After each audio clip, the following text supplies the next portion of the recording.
Hello guys, आप सभी लोग को भोजपुरी न्यूज़ बादशाह में स्वागत है। पता है चले कि पवन सिंह का जन्मदिन आज ही है, तो जन्मदिन के दिन कुछ वीडियो आया है, तो आपको थोड़ी देर में वीडियो लगेगा। लॉलीपॉप टू आने वाला है, बहुत जल्द आने वाला है। आज ही 5 जनवरी को लॉलीपॉप 2 भी आएगा।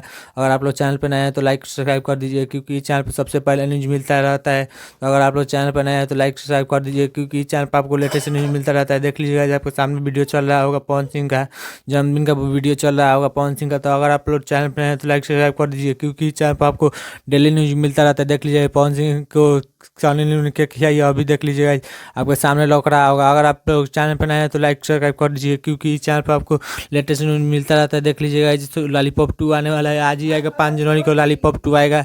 आप लोग इंतजार जरूर कीजिएगा, लॉलीपॉप 2 का इंतजार जरूर कीजिएगा, क्योंकि लॉलीपॉप 2 बहुत बड़ा सॉन्ग आने वाला है पवन सिंह का। तो आप लोग इंतजार जरूर कीजिएगा कैसे सॉन्ग आया है। तो आप लोग लॉलीपॉप 2 आ रहा है, आज ही आएगा, 5 जनवरी को आज ही आएगा। अगर आप लोग चैनल पर नए हैं तो लाइक सब्सक्राइब कर दीजिए, क्योंकि चैनल पर आपको लेटेस्ट न्यूज़ मिलता रहता है। लॉलीपॉप 2 आज ही आएगा, सोनू निगम के साथ आज ही आएगा लॉलीपॉप 2। तो आप लोग देखना चाहते हैं लॉलीपॉप 2 तो इंतजार कीजिए, कब आता है आपको पता चल जाएगा। तो अगर आप लोग चैनल पर नए हैं तो लाइक सब्सक्राइब कमेंट जरूर कीजिएगा, क्योंकि चैनल पर आपको लेटेस्ट न्यूज़ मिलता रहता है।